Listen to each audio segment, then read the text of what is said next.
Patriarcas y Profetas, capítulo 53. Los primeros jueces. Después de haberse establecido en Canaán, las tribus no hicieron ningún esfuerzo vigoroso para completar la conquista de la tierra. Satisfechas con el territorio que ya habían ganado, dejaron que su celo disminuyera y suspendieron la guerra. Empero, cuando Israel tomó fuerzas, hizo al cananeo tributario, mas no lo echó. Jueces capítulo 1 versículo 28. El Señor había cumplido fielmente por su parte la promesa hecha a Israel. Josué había quebrantado el poderío de los cananeos y había distribuido la tierra entre las tribus. A estas solo le quedaba confiar en la seguridad de la ayuda divina y completar la obra de desalojar a los habitantes de la tierra. Pero no lo hicieron. Aliándose con los cananeos, violaron abiertamente el mandamiento de Dios y así dejaron de cumplir la condición bajo la cual les había prometido ponerlos en posesión de Canaán. Desde la primera comunicación que Dios les diera en el Sinaí, habían recibido advertencias contra la idolatría. Inmediatamente después de la proclamación de la ley, se les mandó por medio de Moisés el siguiente mensaje con respecto a las naciones de Canaán: no te inclinarás a sus dioses, ni los servirás, ni harás como ellos hacen. Antes los destruirás del todo y quebrantarás enteramente sus estatuas. Mas a Jehová vuestro Dios serviréis, y él bendecirá tu pan y tus aguas, y yo quitaré toda enfermedad de en medio de ti. Éxodo capítulo 23 versículos 24 y 25. Se les aseguró que mientras permanecieran obedientes, Dios subyugaría a sus enemigos delante de ellos. Yo enviaré mi terror delante de ti y consternaré a todo pueblo donde tú entrares, y te daré la cerviz de todos tus enemigos. Yo enviaré la avispa delante de ti, que eche fuera al heveo y al cananeo y al heteo de delante de ti. No los echaré de delante de ti en un año, porque no quede la tierra desierta y se aumente contra ti las bestias del campo. Poco a poco los echaré de delante de ti hasta que te multipliques y tomes la tierra por heredad.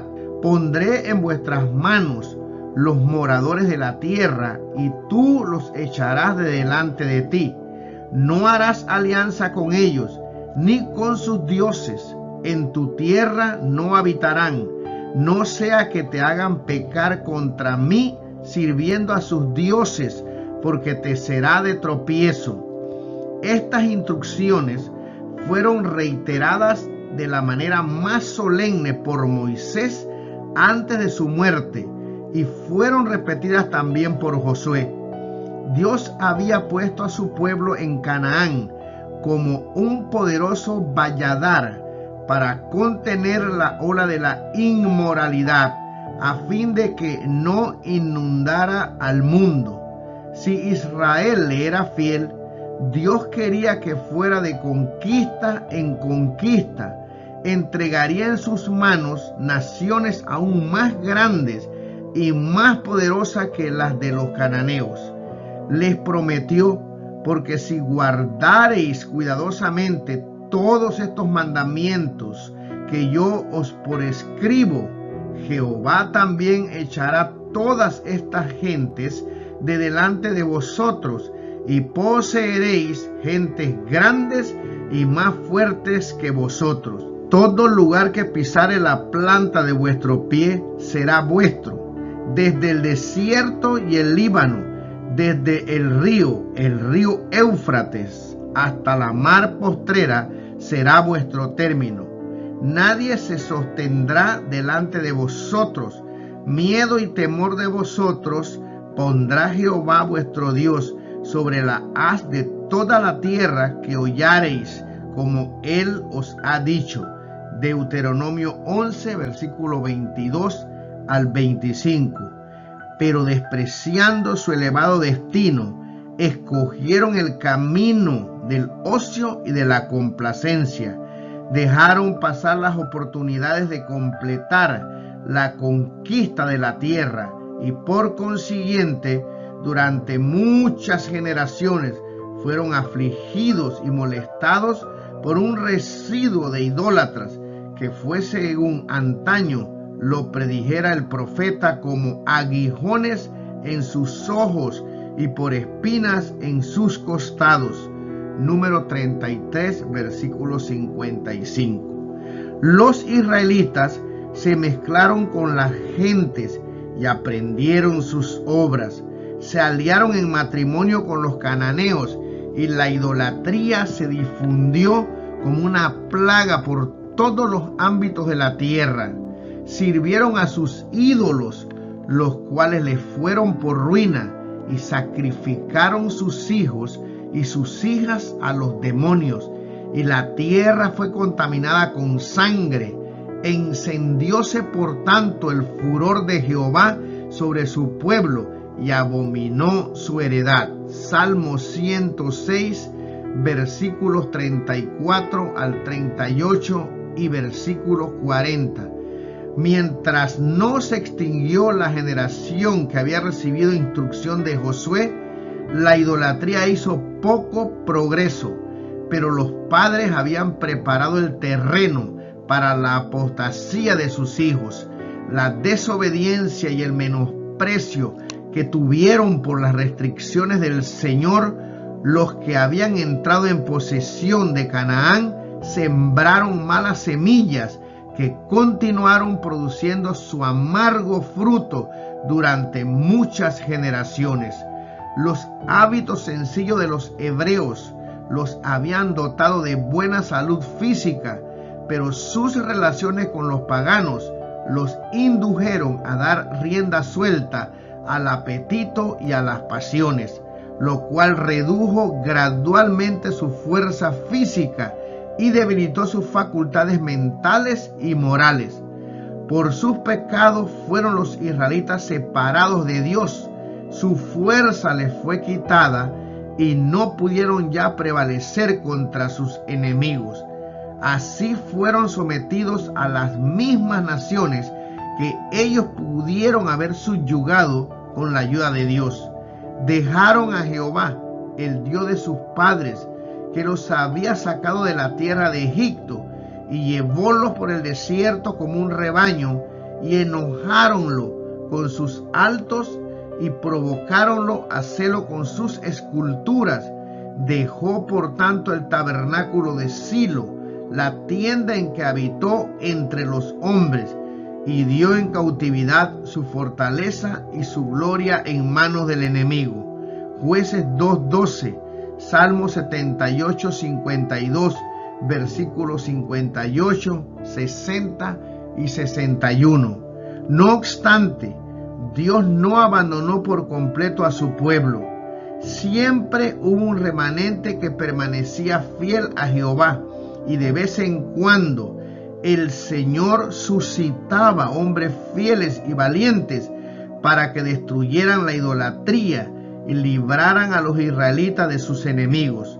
Pero cuando el libertador moría y el pueblo quedaba libre de su autoridad, volvía gradualmente a sus ídolos. Y así esa historia de apostasía y castigo, de confesión y liberación, se repitió una y otra vez.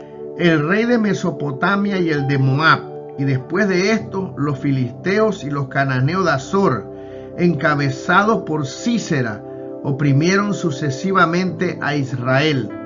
Otoniel, Ahot, Sadgar, Débora y Barak se destacaron como libertadores de su pueblo, Pero nuevamente los hijos de Israel hicieron lo malo en los ojos de Jehová, y Jehová los entregó en las manos de Madián. Véase Jueces capítulo 6 al 8. Hasta entonces la mano del opresor no se había hecho sentir, sino ligeramente sobre las tribus que moraban al este del Jordán. Pero en las nuevas calamidades, ellas fueron las primeras que sufrieron. Los amalecitas que habitaban el sur de Canaán, así como también los madianitas que moraban allende el límite oriental y en los desiertos, seguían siendo enemigos implacables de Israel. Aquella nación había sido casi destruida por los israelitas en los días de Moisés, pero desde entonces habían aumentado mucho y se habían hecho populosa y poderosa. Anhelaba vengarse, y ahora que la mano protectora de Dios se había retirado de Israel, la oportunidad era propicia. No solo sufrieron sus estragos las tribus del este del Jordán, sino todo el país. Los feroces y salvajes habitantes del desierto invadían la tierra con sus rebaños y manadas, en grande multitud como langosta. Como plaga devoradora se desparramaban por la tierra, desde el río Jordán hasta las llanuras filisteas. Llegaban tan pronto como las cosechas principiaban a madurar, y permanecían allí hasta que se habían recogido los últimos frutos de la tierra.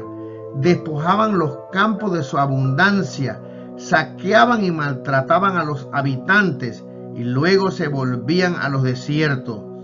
Los israelitas que vivían en el campo abierto se veían así obligados a abandonar sus hogares y a congregarse en pueblos amurallados para buscar asilo en las fortalezas y hasta refugiarse en cuevas y entre los baluartes rocosos de las montañas.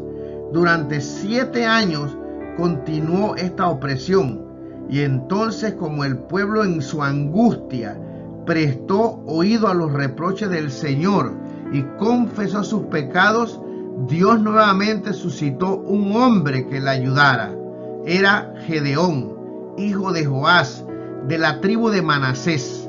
La rama a la cual pertenecía esta familia no desempeñaba ningún cargo destacado, pero la casa de Joás se distinguía por su valor y su integridad.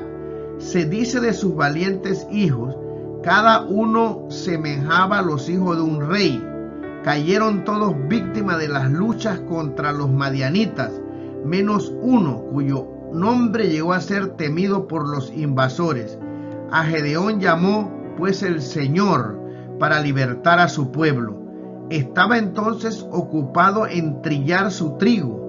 Había ocultado una pequeña cantidad de cereal, y no atreviéndose a trillarlo en la era ordinaria, había recurrido a un sitio cercano al lagar, pues como faltaba mucho para que las uvas estuviesen maduras, los viñedos recibían poca atención. Mientras Gedeón trabajaba en secreto y en silencio, pensaba con tristeza en las condiciones de Israel y consideraba cómo se podría hacer para sacudir el yugo del opresor de su pueblo.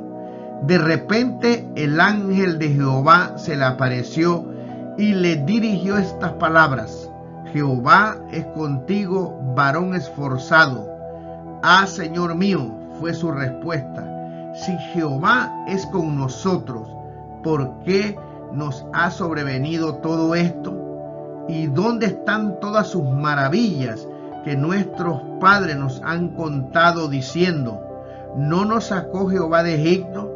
Y ahora Jehová nos ha desamparado y nos ha entregado en manos de los madianitas.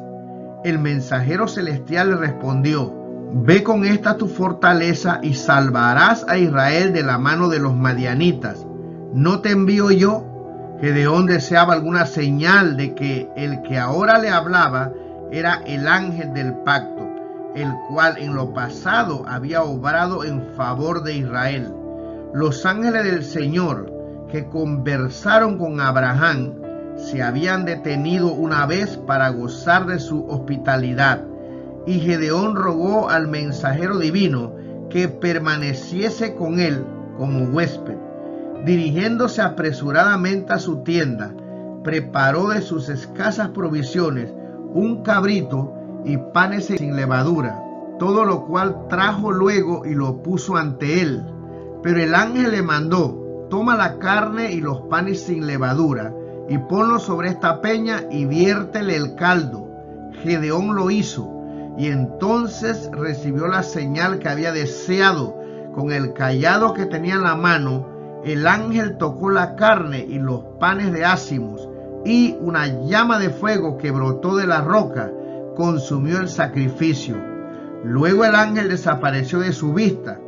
El padre de Gedeón, Joás, quien participaba de la apostasía de sus conciudadanos, había erigido en Ofra, donde moraba, un gran altar dedicado a Baal, y ante él adoraba la gente del pueblo. Gedeón recibió orden de destruir este altar y de erigir otro a Jehová sobre la roca en la cual el sacrificio había sido consumido, para presentar allí un sacrificio al Señor.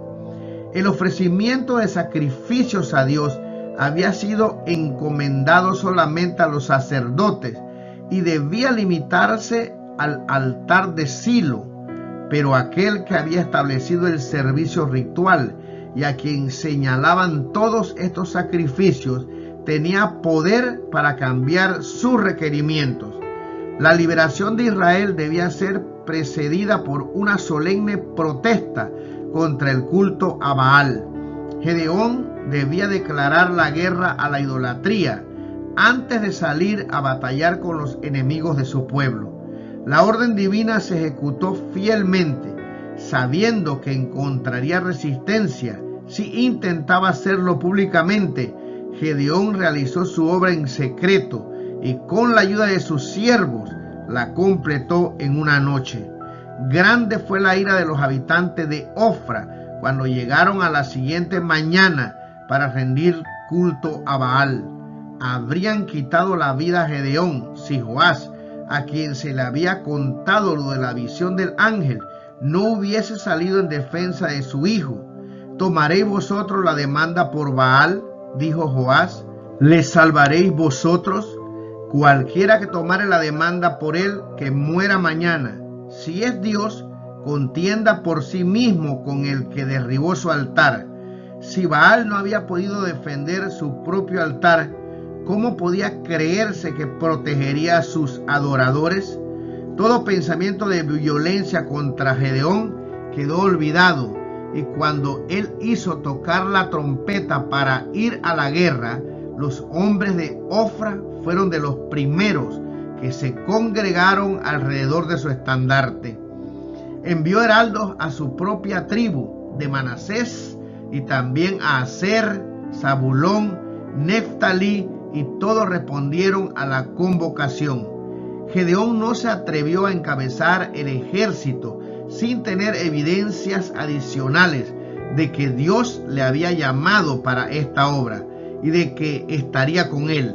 Le rogó así: si has de salvar a Israel por mi mano, como has dicho, he aquí yo pondré un vellón de lana en la era, y si el rocío estuviera en el vellón solamente, quedando seca toda la tierra, entonces entenderé que has de salvar a Israel por mi mano, como lo has dicho. Por la mañana el vellón estaba mojado, en tanto que la tierra estaba seca. Sintió sin embargo una duda, puesto que la lana absorbe naturalmente la humedad cuando la hay en el aire. La prueba no era tal vez decisiva. Por consiguiente, rogando que su extrema cautela no desagradase al Señor, pidió que la señal se invirtiera. Le fue otorgado lo que pidió. Así animado, Gedeón sacó sus fuerzas a pelear con los invasores, y todos los madianitas y amalecitas y orientales se juntaron a una, y pasando asentaron campo en el valle de Jezreel. La hueste que iba al mando de Gedeón no pasaba de 32,000 hombres, pero mientras estaba el inmenso ejército enemigo desplegado delante de él, le dirigió el Señor las siguientes palabras: el pueblo que está contigo es mucho, para que yo dé a los madianitas en tu mano. Porque no se alabe Israel contra mí, diciendo, mi mano me ha salvado. Haz pues ahora pregonar, que lo oiga el pueblo, diciendo, el que teme y se estremece, madrugue y vuélvase desde el monte de Galaad. Los que no estaban dispuestos a arrostrar peligros y penurias, o cuyos intereses mundanos desviaban su corazón de la obra de Dios, no fortalecían en modo alguno a los ejércitos de Israel. Su presencia no podía ser sino causa de debilidad. Se había hecho ley en Israel que antes de que el ejército saliera a la batalla, se le hiciese la siguiente proclamación: ¿quién ha edificado casa nueva y no la ha estrenado? Vaya y vuelvas a su casa, porque quizás no muere en la batalla y alguno la estrene. ¿Y quién ha plantado viña y no ha hecho común su uso de ella? Vaya y vuélvase a su casa, porque quizá no muere en la batalla y alguno la goce. ¿Y quién se ha despojado con mujer y no la ha tomado? Vaya y vuélvase a su casa, porque quizá no muere en batalla y alguno otro la tome. Y además los oficiales debían decir al pueblo: ¿quién es hombre medroso y tierno de corazón? Vaya y vuélvese a su casa, y no apogue el corazón de sus hermanos como su corazón. Deuteronomio 20, versículos 5 al 8. Debido a que el número de sus soldados era muy pequeño en comparación con los del enemigo, Gedeón se había abstenido de hacer la proclamación de costumbre. Se llenó de asombro al oír que su ejército era demasiado grande, pero el Señor veía el orgullo y la incredulidad que había en el corazón de su pueblo. Incitado por las conmovedoras exhortaciones de Gedeón, se había alistado de buena gana, pero muchos se llenaron de temor al ver las multitudes de los madianitas. No obstante, si Israel hubiera triunfado, aquellos mismos miedosos se habrían atribuido la gloria en vez de adjudicarle la victoria a Dios. Gedeón obedeció las instrucciones del Señor y con el corazón oprimido vio marcharse para sus hogares a 22,000 hombres, o sea, más de las 2/3 partes de su ejército. Nuevamente oyó la voz de Dios decirle: aún es mucho el pueblo, llévalos a las aguas y allí yo te los probaré. Y del que yo te dijere, vaya contigo, vaya contigo, mas del cual quiera yo te dijere, no vaya contigo, el tal no vaya.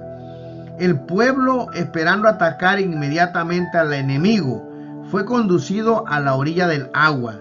Algunos tomaron apresuradamente un poco de agua en la mano y la sorbieron mientras caminaban, pero casi todos se hincaron y bebieron a sus anchas de la superficie del arroyo.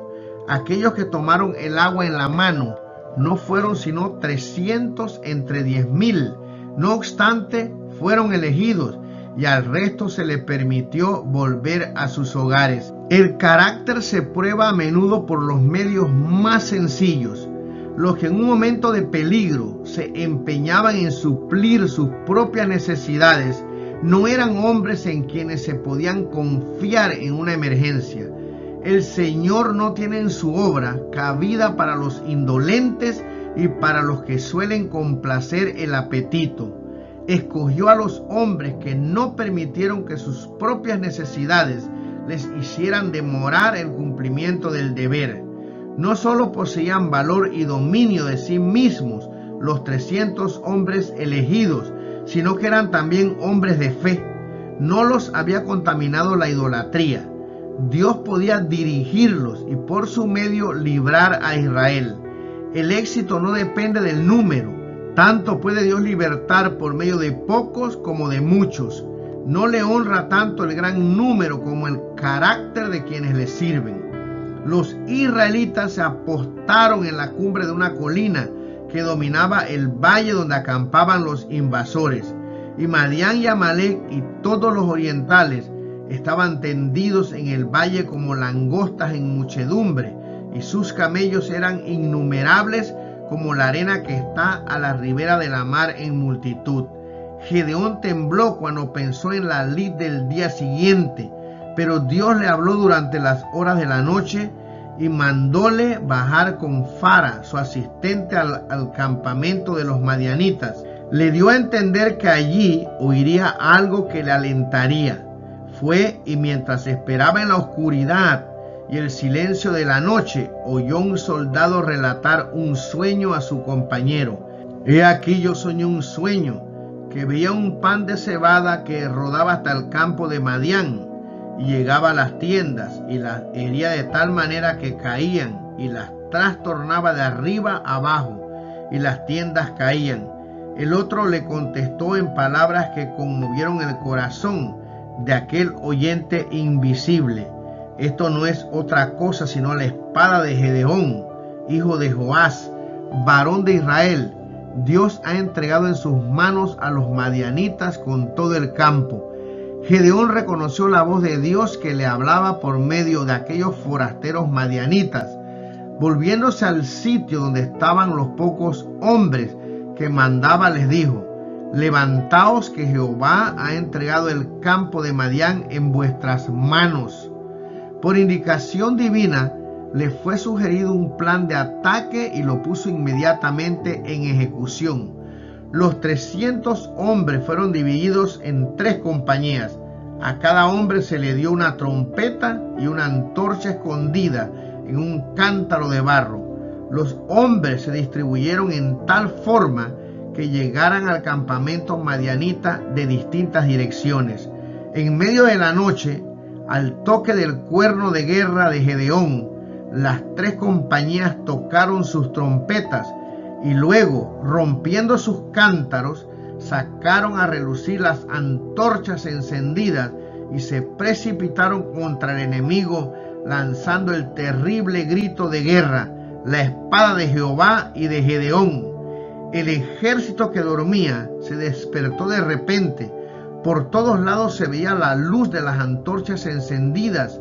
En toda dirección se oía el sonido de las trompetas y el clamor de los asaltantes. Creyéndose a la merced de una fuerza abrumadora, los madianitas se volvieron presa del pánico. Con frenéticos gritos de alarma, huían para salvar la vida, y tomando a sus propios compañeros como enemigos, se mataban unos a otros. Cuando cundieron las nuevas de la victoria, volvieron miles de los hombres de Israel que habían sido despachados a sus hogares y participaron en la persecución del enemigo que huía. Los madianitas se dirigían hacia el Jordán con la esperanza de llegar a su territorio allende el río. Gedeón envió mensajeros a la tribu de Efraín para incitarlos a que interceptaran el paso de los fugitivos en los vados meridionales.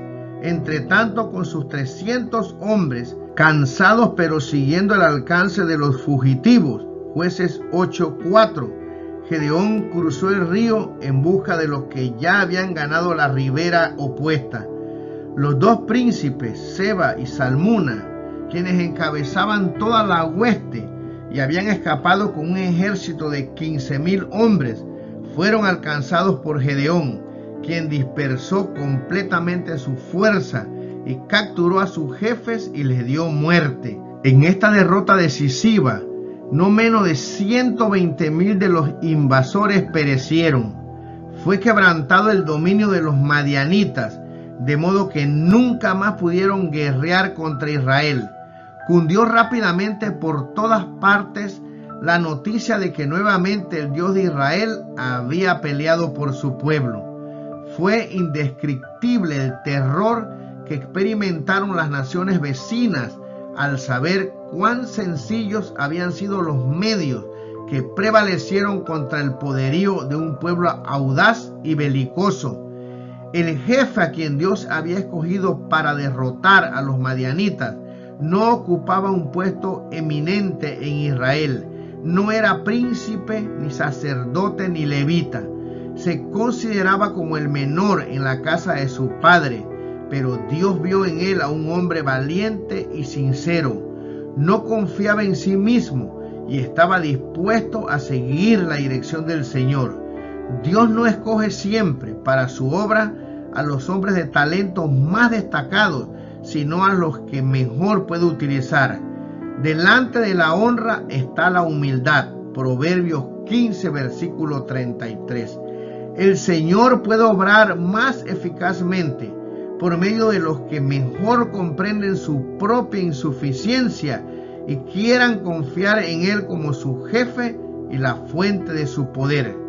Los hará fuertes mediante la unión de su debilidad con su propio poder y sabios al relacionar la ignorancia de ellos con su sabiduría. Si su pueblo cultivara la verdadera humildad, el Señor podría hacer mucho más en su favor, pero son muy pocos aquellos a quienes se le puede confiar alguna responsabilidad importante o darles éxito sin que confíen demasiado en sí mismos y se olviden de que dependen en absoluto de Dios. Este es el motivo por el cual, al escoger los instrumentos para su obra, el Señor pasa por alto a los que el mundo honra como grandes, talentosos y brillantes. Con demasiada frecuencia son orgullosos y presumidos, se creen competentes para actuar sin consejo de Dios. El simple acto de tocar la trompeta de parte del ejército de Josué alrededor de Jericó y de parte del pequeño grupo de Gedeón entre las huestes de Madián resultó eficaz por el poder de Dios para anonadar el poderío de sus enemigos. El sistema más completo que los hombres hayan concebido jamás, si está privado del poder y de la sabiduría de Dios, resultará en un fracaso, mientras que tendrán éxito los métodos menos promisorios cuando sean divinamente ordenados y ejecutados con humildad y fe. La confianza en Dios y la obediencia a su voluntad son tan esenciales para el cristiano en la guerra espiritual como lo fueron para Gedeón y Josué en sus batallas contra los cananeos. Mediante las repetidas manifestaciones de su poder en favor de Israel, Dios quería inducirle a tener fe en Él, a buscar con confianza su ayuda en toda emergencia. Está igualmente dispuesto a obrar en cooperación con los esfuerzos de su pueblo hoy y a lograr grandes cosas por medio de instrumentos débiles. Todo el cielo espera que pidamos sabiduría y fortaleza. Dios es poderoso para hacer todas las cosas mucho más abundante de lo que pedimos o entendemos. Efesios capítulo 3, versículo 20. Al volver Gedeón de perseguir a los enemigos de la nación, hubo de arrostrar las censuras y acusaciones de sus conciudadanos. Cuando convocó a los hombres de Israel contra los madianitas, la tribu de Efraín se quedó atrás. Consideraban este esfuerzo como una empresa peligrosa y como Gedeón no les mandó un llamamiento especial, se valieron de esta excusa para no unirse a sus hermanos. Pero cuando recibieron noticia del triunfo de Israel, los hijos de Efraín sintieron envidia porque no habían tenido parte en él. Después de la derrota de los madianitas, los hombres de Efraín habían ocupado los vados del Jordán por orden de Gedeón e impedido así que escaparan los fugitivos. Esto permitió dar muerte a muchos enemigos y entre ellos a los dos príncipes Oreb y Zeeb. En esta forma los hombres de Efraín prolongaron la batalla y ayudaron a completar la victoria. Sin embargo, se llenaron de celos y enojo, como si Gedeón se hubiese guiado por su propia voluntad y juicio. No podían discernir la mano de Dios en el triunfo de Israel ni apreciar el poder y la misericordia de Él en su liberación. Y este mismo hecho demostraba que eran indignos de ser escogidos como sus instrumentos especiales. Al regresar con los trofeos de la victoria, dirigieron este airado reproche a Gedeón: ¿qué es esto que has hecho con nosotros, no llamándonos cuando ibas a la guerra contra Madián? ¿Qué he hecho yo ahora con vosotros? Dijo Gedeón: ¿no es el rebusco de Efraín mejor que la vendimia de Abiezer? Dios ha entregado en vuestras manos a Oreb y a Zeeb, príncipe de Madián. ¿Y qué pude yo hacer como vosotros? Los celos podrían muy bien haberse exacerbado en riña que habría causado conflicto y derramamiento de sangre, pero la contestación modesta de Gedeón aplacó el enojo de los hombres de Efraín, que regresaron en paz a sus hogares. Aunque firme e intransigente cuando se trataba de los principios y varón esforzado en la guerra, Gedeón manifestó un espíritu de cortesía que no se ve a menudo. En su gratitud porque lo había librado de los madianitas, el pueblo de Israel propuso a Gedeón que se hiciera rey y que el trono quedara asegurado para su descendiente. Esta propuesta era una violación categórica de los principios teocráticos. Dios era rey de Israel, y poner a un hombre en el trono sería rechazar a su soberano divino. Gedeón reconocía este hecho, y su contestación demuestra cuán fieles y nobles eran sus móviles. Declaró: no seré señor sobre vosotros, ni mi hijo os señoreará. Jehová será vuestro señor. Pero Gedeón se dejó extraviar por otro error que acarreó el desastre sobre su casa y sobre todo Israel. Es frecuente que la época de inactividad que sigue una gran lucha entrañe más riesgo que el propio periodo de conflicto. A tales peligros se vio expuesto Gedeón. Un espíritu de inquietud se había apoderado de él. Hasta entonces se había contentado con cumplir las instrucciones que Dios le daba, pero ahora, en vez de esperar la dirección divina, empezó a hacer planes por su cuenta. Siempre que los ejércitos del Señor hayan ganado una victoria señalada, Satanás redoblará sus fuerzas para destruir la obra de Dios. Así fueron sugeridos a la mente de Gedeón pensamientos y planes por los cuales los israelitas fueron descarriados. Por el hecho de que se le había mandado que ofreciera un sacrificio sobre la roca donde el ángel se le había aparecido, Gedeón concluyó que se le había designado para que oficiara como sacerdote.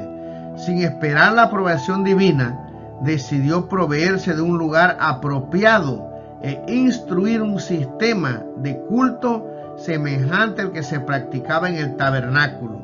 Gracias a la intensidad del sentimiento popular, no encontró dificultad alguna para realizar su proyecto.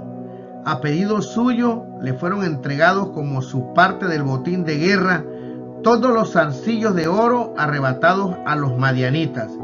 El pueblo también recogió muchos otros materiales valiosos, juntamente con las prendas de vestir ricamente adornadas de los príncipes de Madián.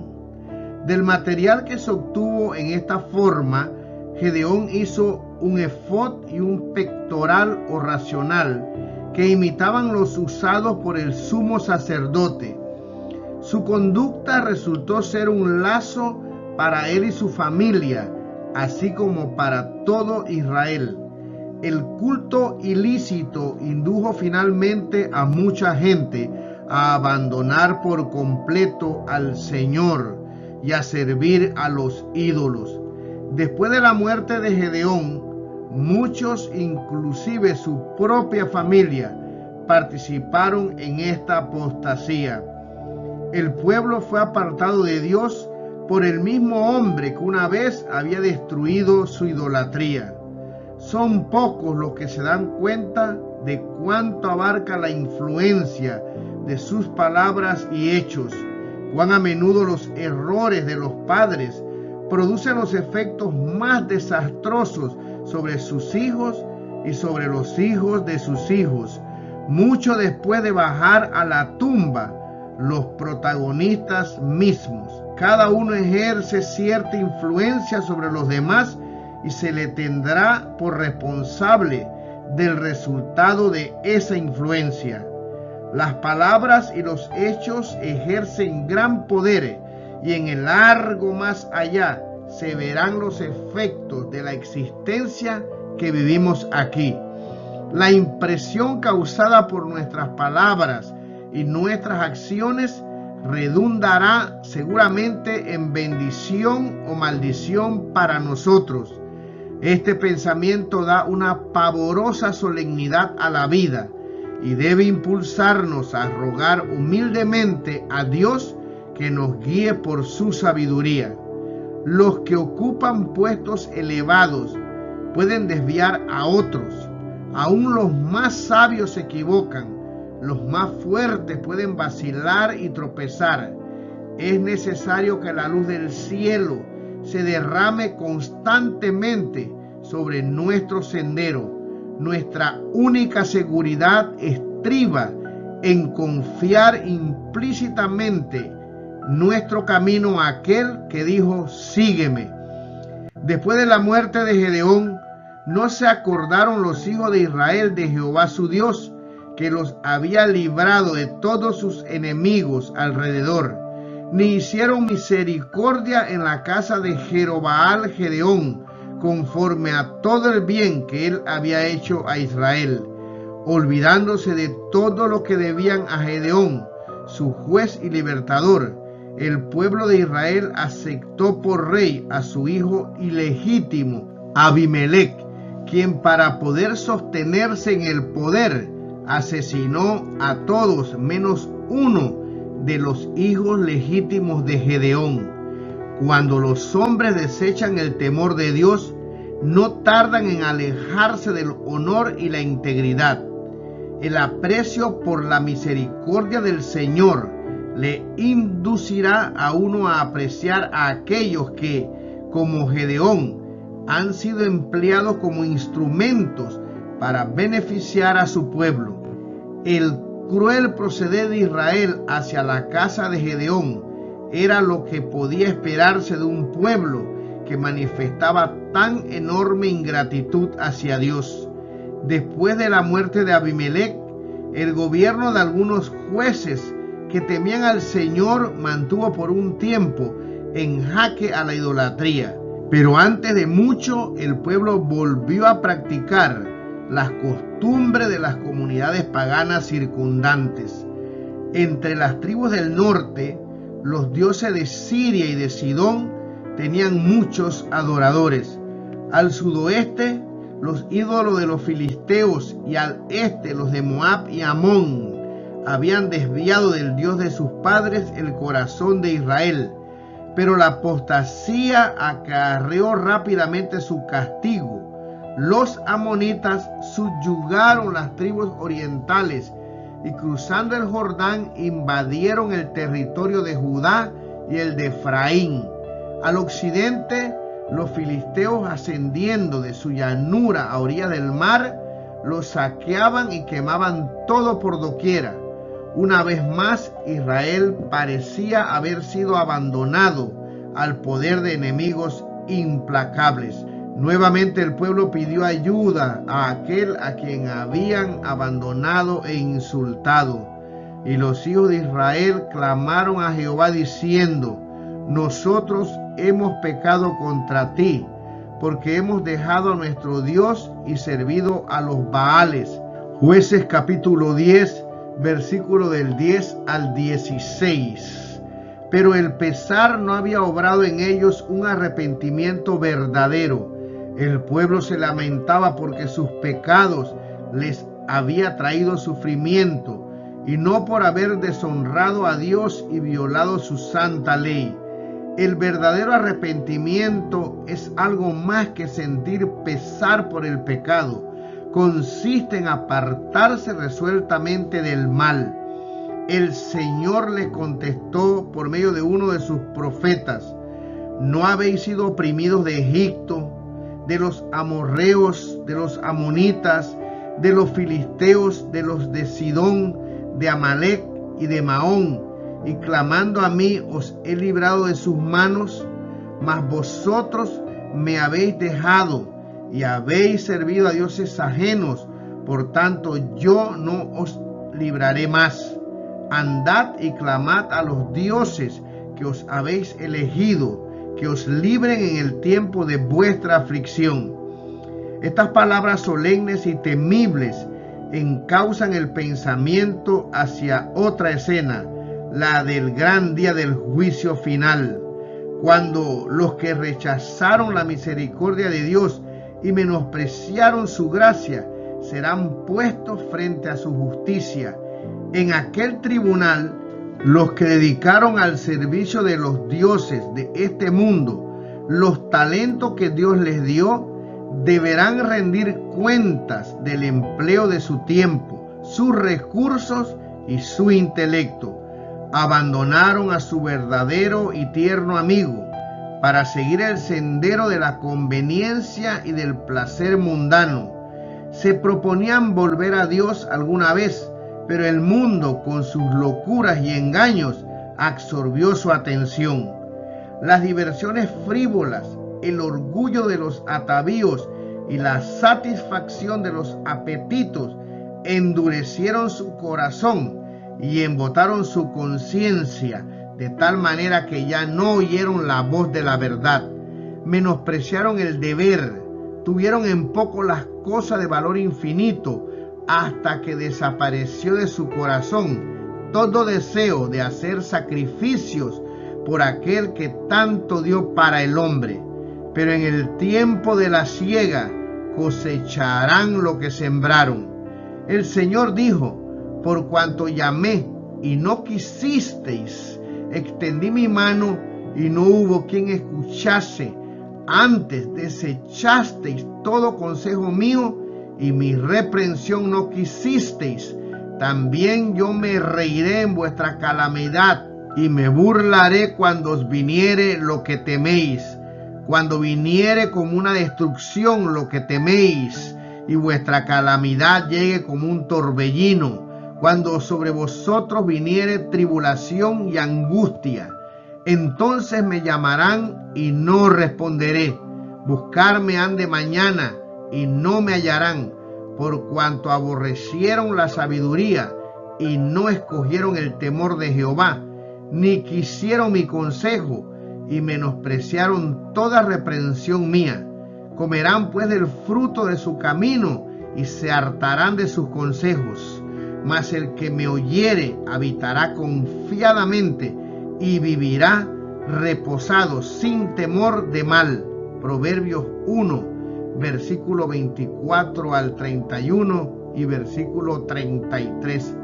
Los israelitas se humillaron entonces ante el Señor y quitaron de entre sí los dioses ajenos y sirvieron a Jehová. Y el corazón amoroso del Señor se acongojó. Su alma fue angustiada a causa del trabajo de Israel. Oh, cuán longánime es la misericordia de nuestro Dios. Cuando su pueblo se apartó de los pecados que le habían privado de la presencia de Dios, Él oyó sus oraciones y enseguida comenzó a obrar en su favor. Le suscitó un libertador en la persona de Jefté el Gaaladita, quien hizo guerra contra los amonitas y quebrantó eficazmente su poder. Durante 18 años, Israel había sufrido bajo la opresión de sus enemigos y sin embargo volvió a olvidar la lección enseñada por los padecimientos.